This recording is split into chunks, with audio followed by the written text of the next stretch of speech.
Call the Thursday, December 26th Commission meeting to order. First item on the agenda is December 12th minutes for approval. Any changes? None. I have no changes. Nothing. Next item on the agenda would be the November 2019 financial statement. This is a report of revenue and expenditures activities for the City of Hayes month ended November 30, 2019. Revenues in November totaled $2,190,977. That's an increase of $312,500 compared to the same period as last year. Some notable areas of increased revenue. Miscellaneous revenue for capital projects was up $10,345 due to the receipt of an insurance claim for the shooting range house as a result of the August storm. Repair will likely not occur until next year, therefore those funds were put into the capital projects fund.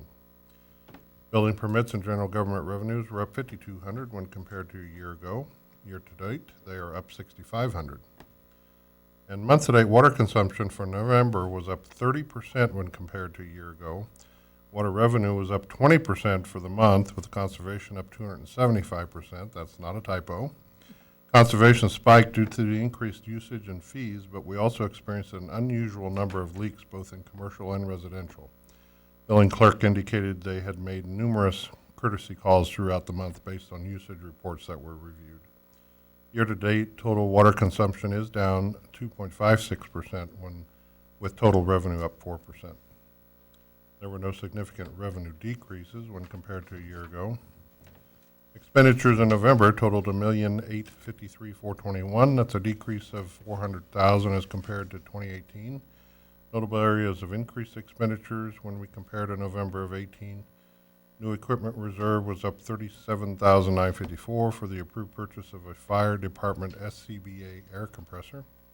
And special highway expenditures increased $143,639 due to ongoing 2019 street maintenance projects, and this one included curb and brick repair.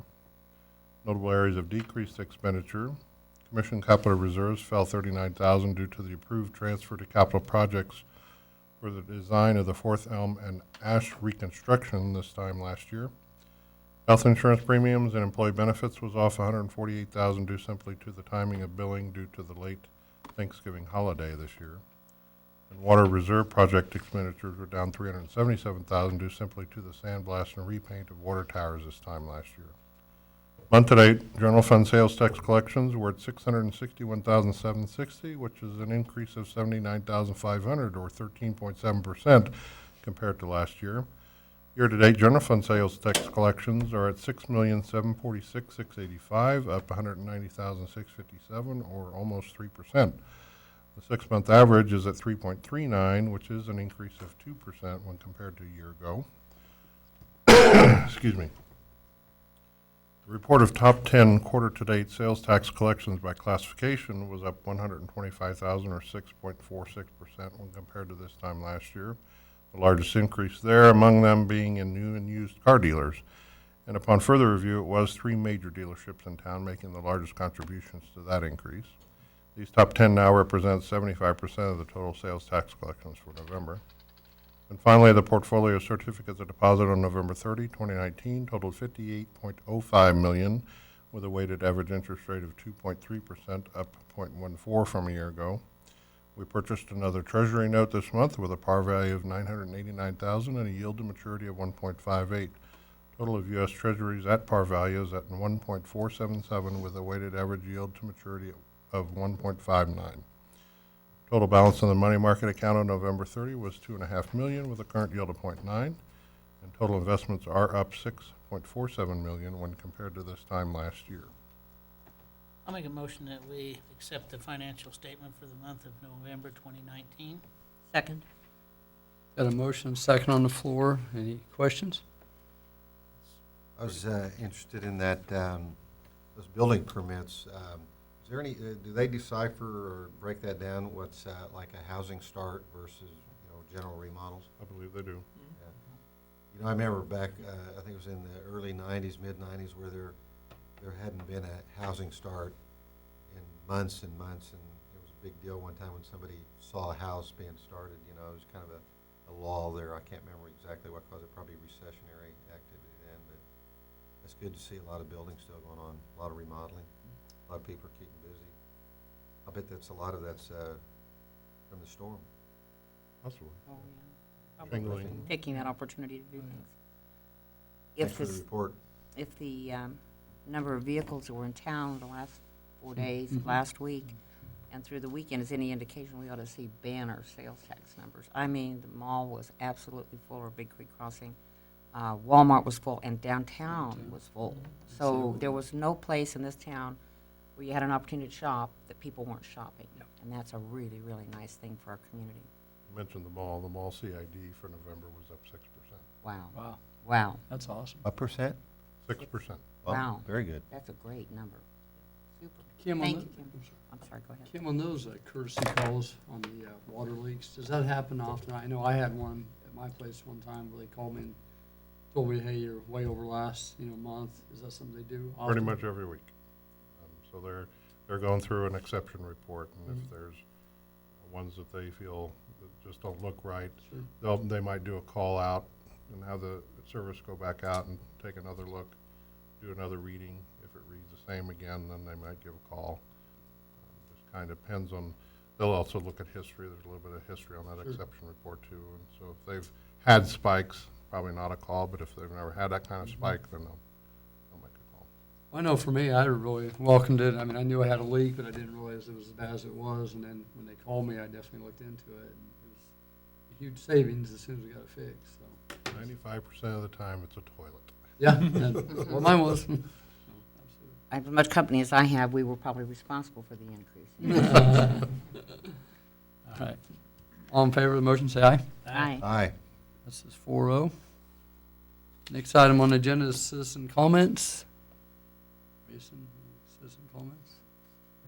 We'll go with that. All right, next item on the agenda would be consent agenda, which, if I could get here, sorry. We have Care Council Kim Thompson, third term to expire 3/1/20. These were recommended by Mayor Swallers. The next one would be Hayes CVB, Linda Mages. And three-year term to expire 12/1/22. Third term, Emmy Vanderwidge. Three-year term to expire 12/1/22. Move approval of consent agenda. Second. Motion second. Any suggestions, questions? All in favor of the motion, say aye. Aye. Aye. Passes 4-0. Next item, I guess that's it. Next item on the agenda would be 2019 manhole rehabilitation award a bid. Good evening, Commissioners. Jeff Crispin, Director of Water Resources.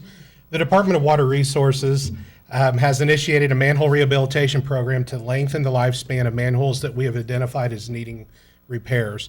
Staff received 3 bids for the 2019 program. The low bid was submitted by Mayor Specialty Services of Wichita, Kansas.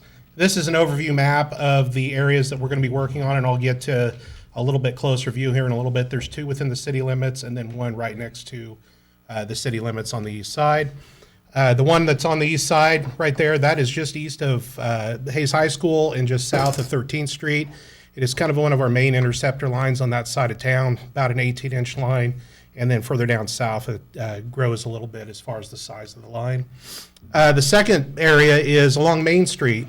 This is basically from 4th Street all the way up to 20th Street. Along Main Street, we're going to take care of those manholes within this project. And then the third area, which is south of 27th Street, a little bit hard to see these, and I'll show you on a different visual in a little bit, but right along Lincoln Draw all the way down to about 16th Street, 27th to 16th Street, that is the area that we'll be taking care of in there. Manholes in the sanitary sewer system are degrading due to some of the following reasons: hydrogen sulfide, loose material, debris, oil and grease, loss of mortar and brick manholes, concrete failures such as this one, and you can see some of the failure to where it's getting down into the bottom of the manhole. Physical damage, infiltration and inflow, and then erosion can all affect our manholes. Why are manholes important? They allow us access, and our staff's access and contractors' access to clean and CCTV camera our manholes for cleaning and maintenance. Failure can block a line and cause overflow for the upstream customers. The city does not have equipment to deal with the very deep failures. Basically, we go to about 10 feet. Anything beyond 10 feet is something that would require other equipment. And people and vehicles can be harmed in the event of a collapse of a manhole.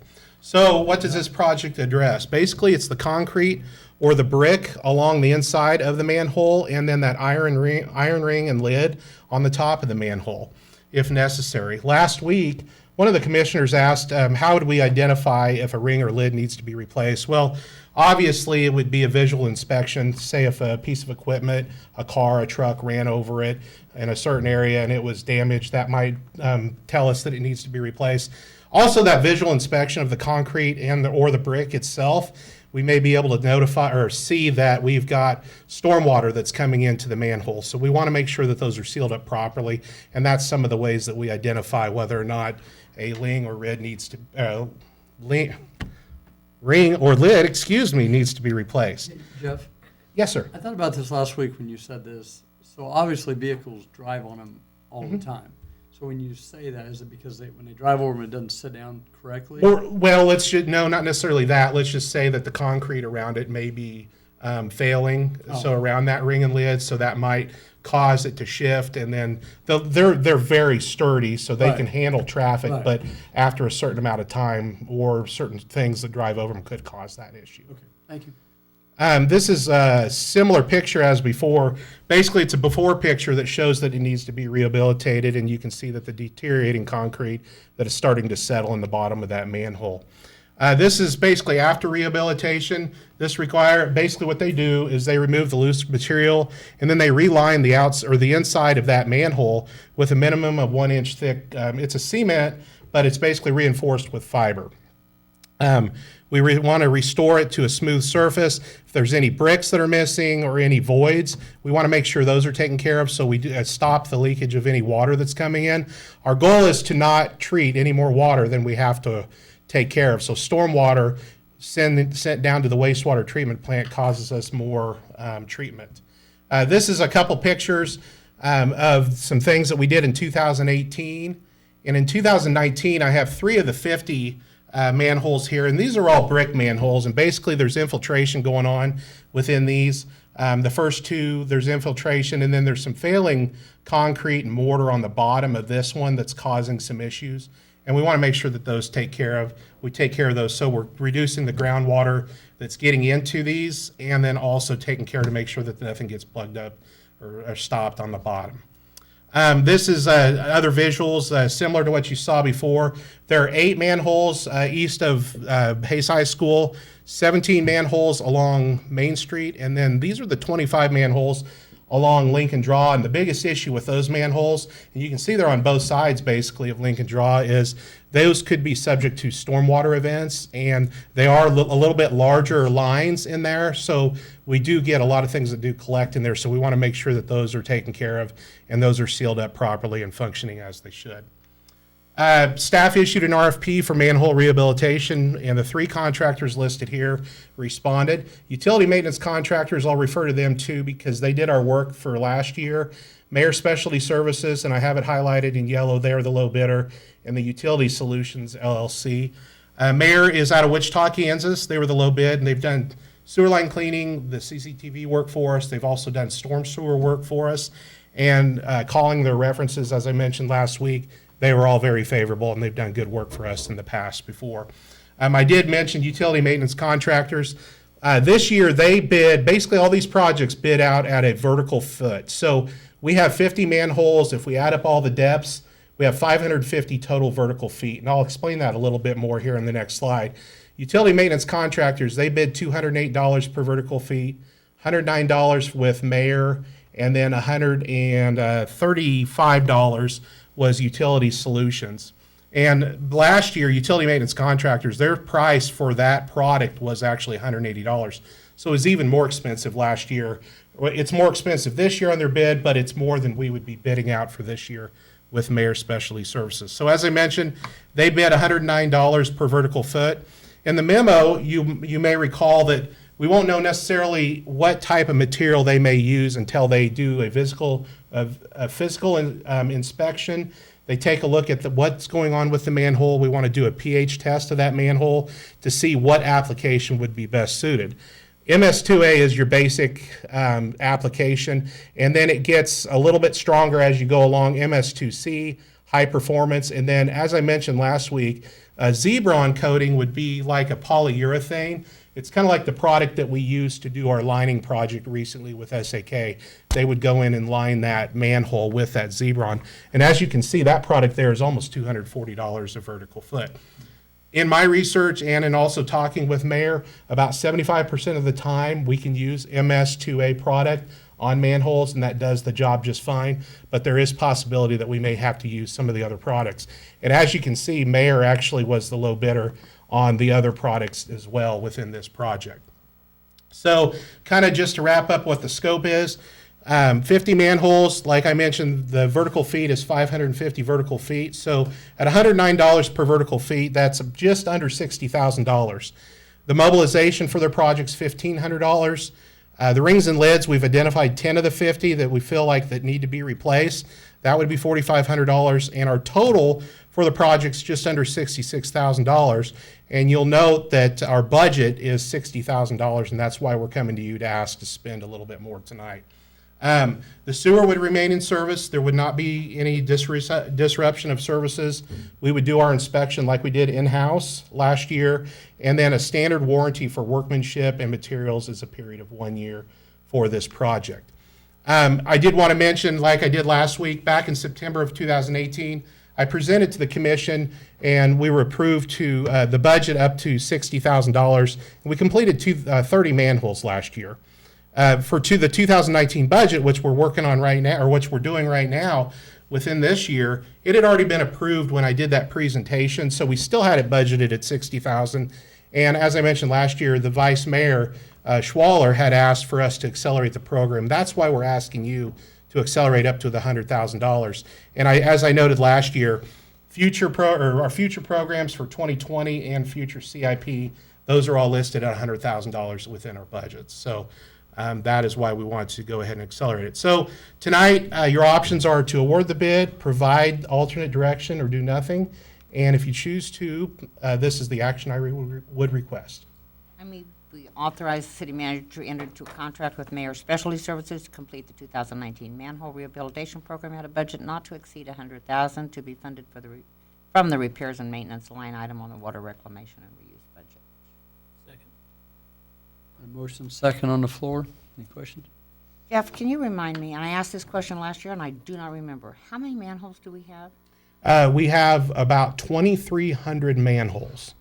I So if remember you do doing that last every year. 50, if we do 50 of them and we want to do a 50-year cycle, Okay. that would be our number right now that we'd want to hit. Thank you.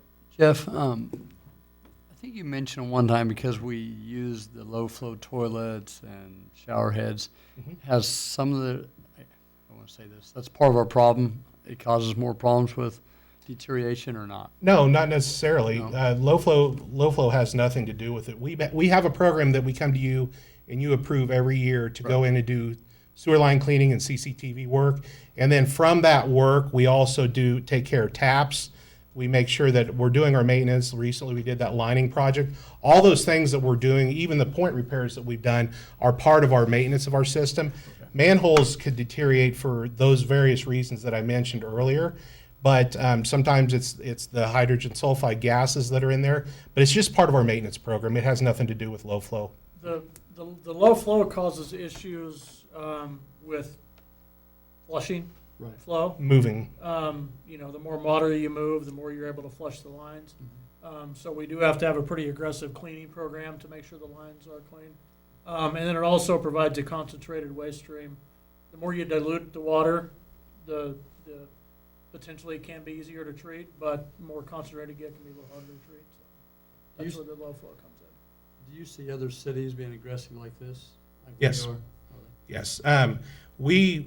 The lining project that we just completed, and I know I keep referring to another project, that is some things that other cities are just looking into. I've had a couple phone calls since we've done our project, and looking at our history, we're right where we need to be right now, and we're heading in the right direction doing these things every single year.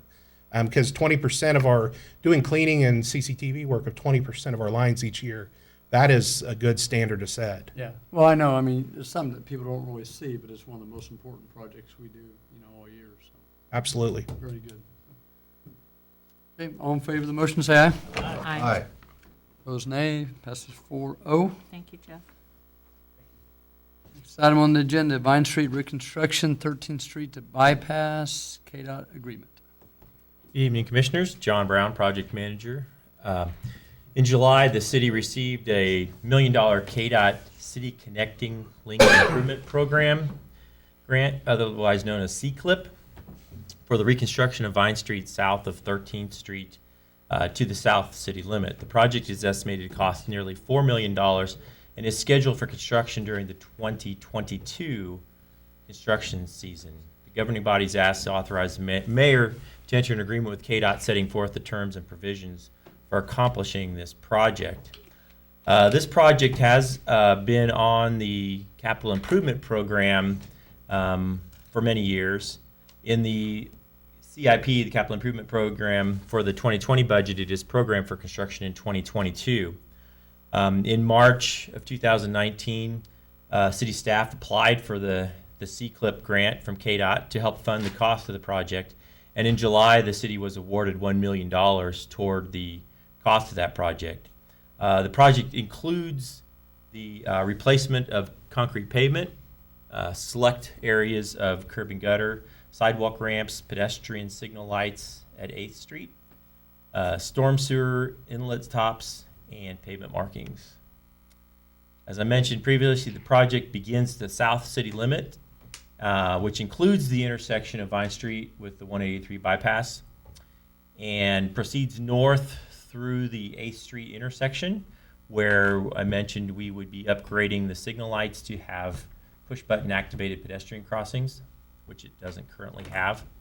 And then the project terminates about 350 feet south of the intersection of 13th and Vine, approximately in the area of the entrance to McDonald's.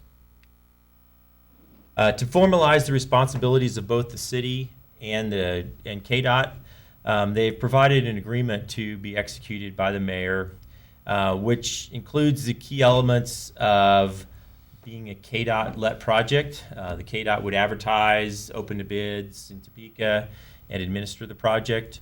The KDOT share would not exceed 75% or $1 million. We'll hit the $1 million before we hit 75%. The city will hire and pay the cost of a licensed engineer to design the project, and that will be coming in January. We'll be bringing a contract for the design engineering services for this project. We don't expect any additional right-of-way needed at this particular time. If there were, though, we would have to follow the Uniform Act for right-of-way acquisition, the federal guidelines. Inspection would be accomplished by a licensed engineer or under the supervision of a licensed engineer, and at a later date, we'll hire a consultant to do that, but that'll be down the road when we get closer to bidding the project out. And then, being KDOT is administering the project, the city's share of the costs for the project will be due to KDOT within 50 days of the bid letting. And then basically KDOT pays all the bills, and after the project's all done, they'll audit it. If we overpaid, they'll give us money back. If we underpaid, they'll ask us for more. So,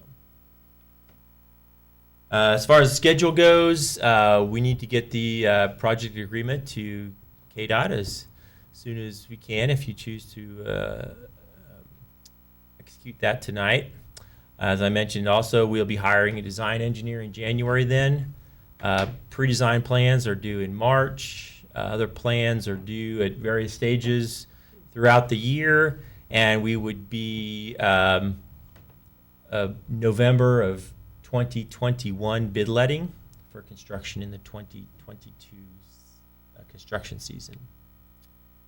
Currently, the city's share of the project is estimated to be just under $3 million. The CIP included $3 million out of the City Commission Capital Reserve to fund the city share. And your options are to authorize the mayor to sign the agreement, direct staff to another option, or do nothing. And here is the action that is requested of you tonight. I'll make a motion that we authorize the mayor to enter agreement number 206-19 with the Kansas Department of Transportation for the rehabilitation of Vine Street south of 13th Street. Second the motion. Motion second on the floor. Any questions? John, I believe, correct me if I'm mistaken, but in the last 15 years, this will be the last length of replacing all the concrete from 27th to the bypass. Is that correct? That is correct. Actually, in 2002, give or take a year, we had a patching job that we had KDOT funds to cost share in concrete patching this section of street. And so over the last 17, 18 years, not much has been done. And now the concrete around the patches we did 18 years ago is failing, and it just warrants a full-scale replacement versus trying to patch it again. And as you mentioned, over the last 15, 20 years, we've replaced all of the concrete, or all of the pavement on Vine Street with new concrete pavement north of there. So, Thank you. I mentioned, excuse me, last week, John, I really appreciate the pedestrian crossings and signals at 8th Street. I went, after the meeting, I drove down there because in my mind I thought, we really don't have a crossing there. We don't. And that, with the rehabilitation that Mr. Otley's doing with those apartments down there, I think this is really key. So I appreciate that this piece is added. I did go down and look at that west side that I questioned last week, and that on the bypass on the intersection, and that west side is in much better shape yeah. than the rest of it is. That's Talking nice. about where you go across the, like you're going east, you stop there and go across. I'm talking about if you're coming from the north and you go south, you stop there at the bypass and you go west. Remember the drawing had that? Yeah, it's all in good shape there on the west That side. east side is, Well, but that's in, Yeah, the east side. that's rough. Right. It's just, mainly because it's just different levels. yeah, that's part of the project there. It's also nice to see we're taking care of the south end of Vine like we do the north end. Yep. So it's going to be nice for our community. All in favor of the motion, say aye. Aye. Aye. Opposed, nay. Passes 4-0. Next item on the agenda, North Vine Street Corridor Project Design Supplement Number 3. So on this particular item, and it's for a design supplement to the existing design contract we have with the WSP engineers for the design of the North Vine Street Corridor project. And a bit of history, when the Ambassador Hotel closed in December 15th, staff began looking at being proactive toward the redevelopment of the area along that North Vine Street corridor. That produced a corridor study recommending roundabouts at 32nd and 33rd Street, 37th Street, and 41st Street. By May of 2018, we hired WSP to begin design services on this particular project.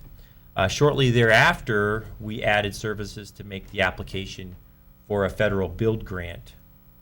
And that we did receive that build grant in December of 2018.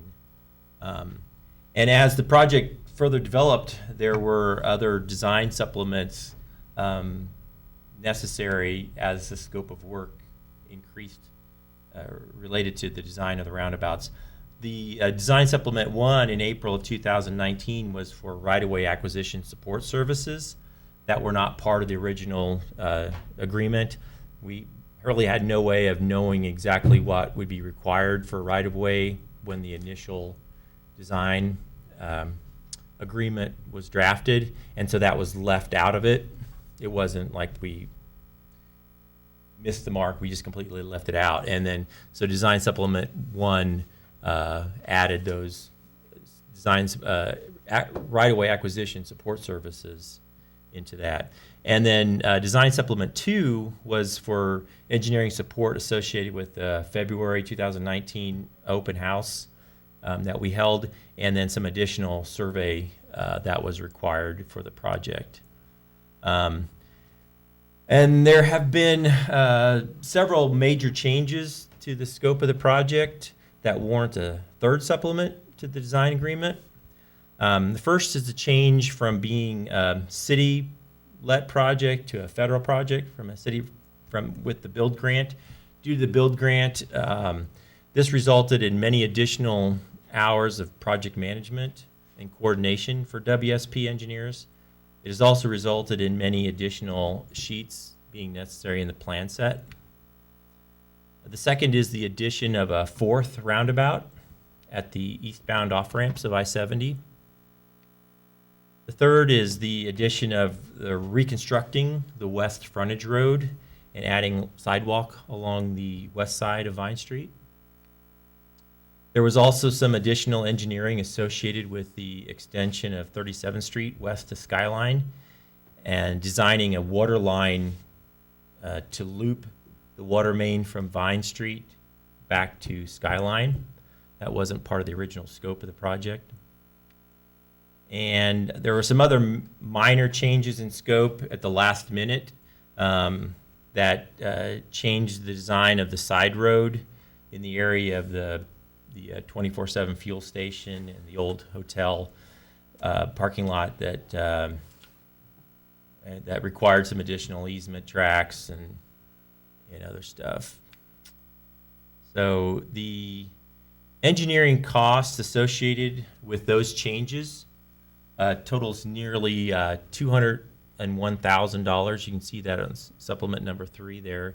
When we take the original amount of the agreement of $396 and supplement 1 from April and supplement 2 from October, and the proposed supplement 3 currently at 201 brings the total cost of design to $672,000. And that is actually pretty close to being on mark with what would be expected for design services for a project of this type and magnitude. It's about 7% of the total project cost. So, and the funding for this will all come out of capital projects. Just a kind of a little bit update on the schedule. We did receive conditional right-of-way clearance back at the beginning of December. The final plans are at KDOT right now, and they're processing them for the March 25th, 2020 bid opening. We're also in the process of hiring a construction engineering firm, and we'll probably bring that to you in February or sometime hopefully before the bid letting, but we'll have to have that'll be a 3-party agreement with KDOT, being that KDOT will be administering that as part of the construction, but being it's all part of the project, there'll be a 3-party agreement with KDOT that we'll need to have executed. And then we have construction beginning in the summer of 2020 and continuing through the full 2021 construction season. So your options tonight are to authorize the city manager to execute this supplement to the agreement with WSP. You can direct us to another option, or you can do nothing. And the action requested is on the screen. Make a motion that we authorize the city manager to enter supplement number 3 with WSP USA Inc. in the amount of $200,982.29 for the engineering services related to additions and changes on the North Vine Street Corridor project to be funded from the capital projects. Second. Motion on the floor, second. Any questions? I'm still not a fan of the last design, but we'll make it work. I'm for the project, so it is what it is. All in favor of the motion, say aye. Aye. Aye. Opposed, nay. Nay. 3-1. Next item on the agenda, North Vine Street Corridor Project, right-of-way acquisition authorization. Now that we have successfully negotiated settlements with all of the property owners, along the Vine Street corridor. We need to authorize additional funding to make the final payments. If you recall, back in September, the City Commission authorized the expenditure of $390,020 toward the purchase of right-of-way easements and cost to cure for takings associated with this project. The current value of the offers for the settlement total $729,000. So the City Commission is asked to authorize the additional expenditure of $339,682.50 to complete the acquisition of the right-of-way purchases associated with the North Vine Street Corridor project, all to be funded out of capital projects. The action requested is on. I move we authorize the city manager to purchase right-of-way and easements associated with the North Vine Street Corridor project in the additional amount of $339,682.50 to be funded out of capital projects. Second. Motion second on the floor. Questions? I just want to, again, congratulate you, John, for the negotiation through this whole process, and I know it was a team effort, but I also know you do a great job at that. Being able to go through this whole project with no condemnation is a huge, huge win for not only us, but for the property holders. So I appreciate it very much. I would agree, John. Thank you. I know we're the ones that kind of made the decisions on what to do, but you're the ones that had to meet with them face to face many, many times. So thank you for what you did, and thank you for the property owners that, you know, came to agreement with everything. All in favor of the motion, say aye. Aye. Aye. Passes 4-0. Next item on the agenda, 2019 boundary resolution.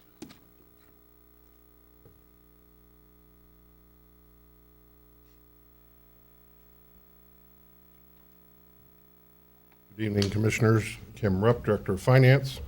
Kansas statutes require cities to pass a resolution redefining the entire boundary line of the city whenever property is annexed into the city during the calendar year. Certified copy of the resolution is filed with the county clerk, the register of deeds, and the state transportation engineer. The tan line on this map shows the new boundary of the city, and the boxes in pink are the newly annexed properties throughout 2019. Following are the ordinances to annex property into the city limits since the last boundary resolution that was passed on December 13th of 18. Ordinance 3960, which is a little over 23 acres of land west of 183 bypass on West 33rd Street. That was the new RV park. Ordinance 3969, which was at 4890 and 4940 General Hayes Road. That's a property out by Joe Bob's. Ordinance 3970 at 700 West 48th was the car auction. And then most recently, ordinances 3975 and 3976, annexing 5 properties north of I-70 and west of 230th, and or portions of those properties totaling almost 45 acres, which was in preparation for the new truck travel plaza at the exit 157. This is a satellite view of those properties, show up a little better. Really no options here, so we ask for your approval of Resolution 2019-019.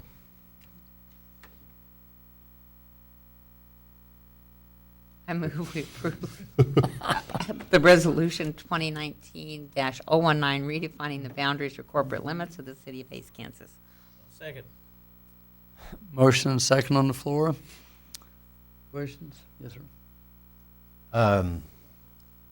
So after this is approved, and you've got, you know, those designated areas and dimensions, what's the process then? Who, to make up the new map?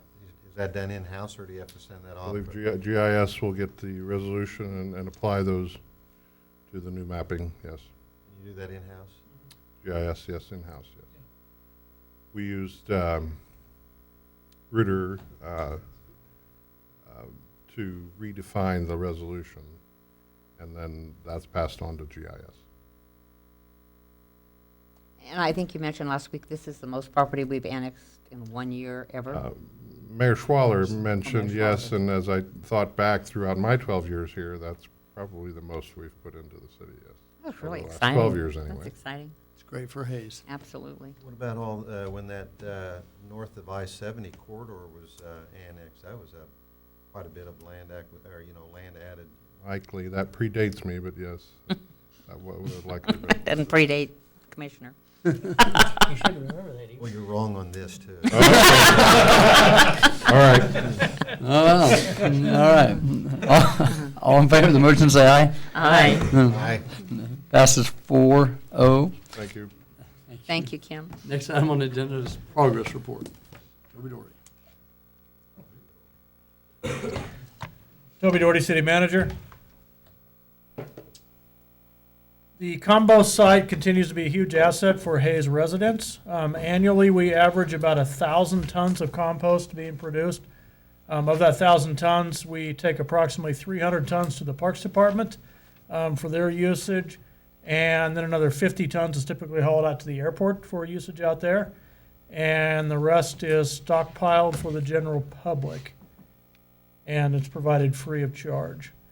It's estimated that we receive about 2,500 tons of yard waste each year that's converted into compost. And under the current municipal rate of $72 a ton, that would be $180,000 a year if we had to take that material to the landfill. And we have not ever had to haul finished product to the landfill, so the public does haul off. Usually, at certain times of the year, there's a lack of compost out there. We don't typically suffer from too much compost. Service Division crews performed some alley repairs next to City Hall. If you come down that alley, you may have noticed a pretty significant dip in the concrete. This was right over the top of the Lincoln Tunnel, and there's not a lot of separation between the concrete and Lincoln Tunnel as it comes under these buildings. So they had to take extra precaution to ensure that there was no damage to the tunnel. Had to get also on it pretty quickly to make sure there wasn't a collapse. New logos are placed on all city vehicles and equipment. I think a lot of you have noticed those out there. This photo shows TJ Magis and Tony Acosta as they complete a new logo on a Public Works pickup. And then to the right is the Parks Department logo. Fire Department hosted a potluck dinner for their families for Christmas. This was held on the 8th. Firefighter Tanner Paps completed all the requirements to become a fire instructor. And firefighter Brandon Woods completed all the requirements to become an aerial operator. Parks Department put in a new section of fencing to create an alley to aid in the herding of the bison for when they work them. Bison have to be worked just like cattle. They have to receive vaccinations and insect control. So this was put in to help work them.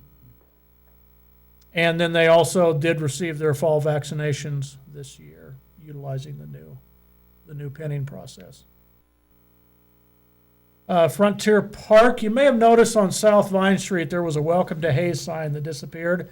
That sign was damaged. Park Department employee Mike Backer actually reconstructed the sign and put it back up. It looks pretty nice. The Hayes Police... Somebody actually climbed up there and took that sign off and then just vandalized it? Took part of it and vandalized the rest of it. Master Patrol Officer Stephen Gildermeister caught 2 self-defense classes at TMP on December 5th. And Officer Ethan Henderson spoke to the Hayes Middle School technology class about the specific technology in their patrol car, the mobile data terminal, the radio, the radar, the cameras, all of that. The kids found that fascinating. Water Resources participated in the Water Festival at the Sternberg Museum. I'm not sure, Jeff, do you know what age group this was geared towards? I don't, it was middle school. Okay. And this is another visual from that.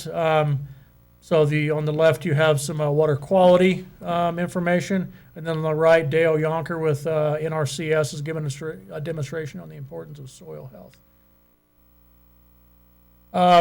With the rebuild of the wastewater facility, we were left with a 750 kilowatt generator that was antiquated and not really sized for the property.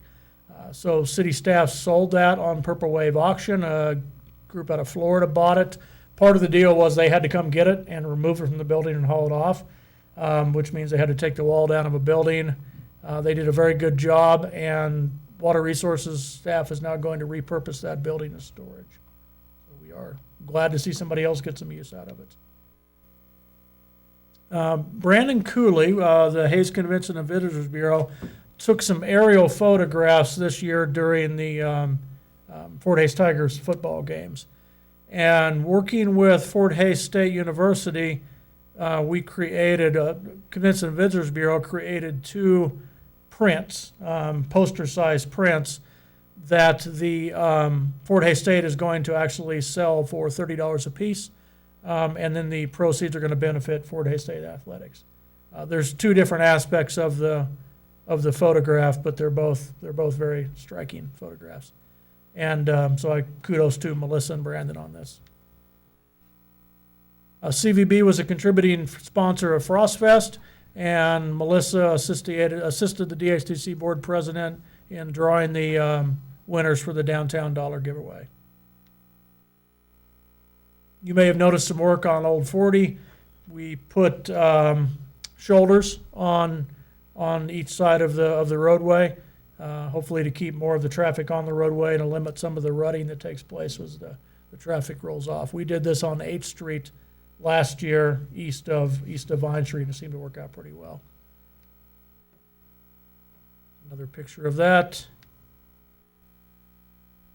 Right now, people from Horizontal Boring and Tunneling out of Nebraska are working to create the boring site for the water line that will be placed under I-70.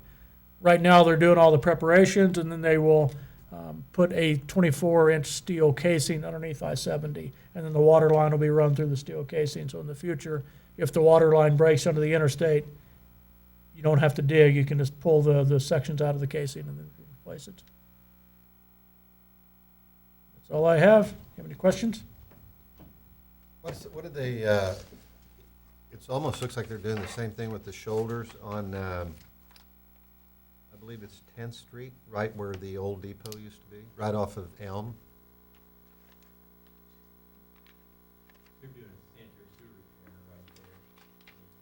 Oh, that's part of the sanitary sewer repair project. That's one of the lining, the new lining project, right? Or is that a point source repair? So having to dig down and repair it and then put everything back. Good report. Commissioner Phelps? Have anything? Melly? Happy New Year to everybody. It's right around the corner. It is. I want to thank Commissioner Phelps for stepping in when he wasn't mayor at that time, Commissioner Meyer moved to Wichita. It was nice to have somebody that was up to date and knew what was going on and knew the procedures. That was really helpful. I think it's been a really, really exciting and forward-thinking planning 2019. I'm so proud to have been part of it. I'm very proud to be part of this group. I think we've got more exciting things coming in the future, and I want to wish everybody a very happy and prosperous new year. I do also, Commissioner Phelps, I know we have another meeting with you, but this being televised, when I first got on, I believe you were mayor. I'm not sure. No, you were, Kent Stewart was the mayor, but I had the luxury of serving with some pretty good former mayors, and thank you guys for everything you taught me, and you kind of made fun of me when I was first starting out of all my screw-ups. Yes, you did. I still do. And I deserved every bit of it, but I appreciate everything you, Commissioner Stewart, and Commissioner Swaller did. I mean, it was just what you guys meant to this community. I very much appreciate it, and wish you the best of luck. And like I said, I've just enjoyed the time I've served with you guys. And a couple other things that just come to light. I've been notified the Board of Zoning with soon-to-be Commissioner Burgess taking a commissioner spot. We're going to have 2 open spots. So if anybody knows, like to serve on the Board of Zoning, it's a very exciting, thrilling board, I think. But it's a must, and we need it. So please send them our way, or get on, or contact City Hall, or get online and have someone fill out. How often do they meet? Once a month? Or is it even They that meet as needed. They're scheduled to meet once a month, but sometimes they don't have anything to meet on. The Board of Zoning Appeals is truly action-oriented, so something has to be driven to them. But it's a very important board. We have to have it by statute, Yeah. and if somebody wants to appeal a zoning decision or a land use decision, that's the group they have to go to. So please, if you know somebody, have somebody apply or apply yourself. And then something else that I've been kind of following, I talked to Toby before the meeting. First Call for Help has a program going on with First Step. I don't know what part the city can be in, and I know it's kind of early on, but I would just like to know what they're, do they expect the city to help out? I think the city should help out if we can. I don't know what we can help out on, but just like to know a little bit more information. 'Cause I'd like to see this get built and get done. I think it's for transitional housing. I know it was on Hayes Post today, but it sounds like a really neat program. So it'd be kind of neat if we can, the city get behind that a little bit. Other than that, we're adjourned.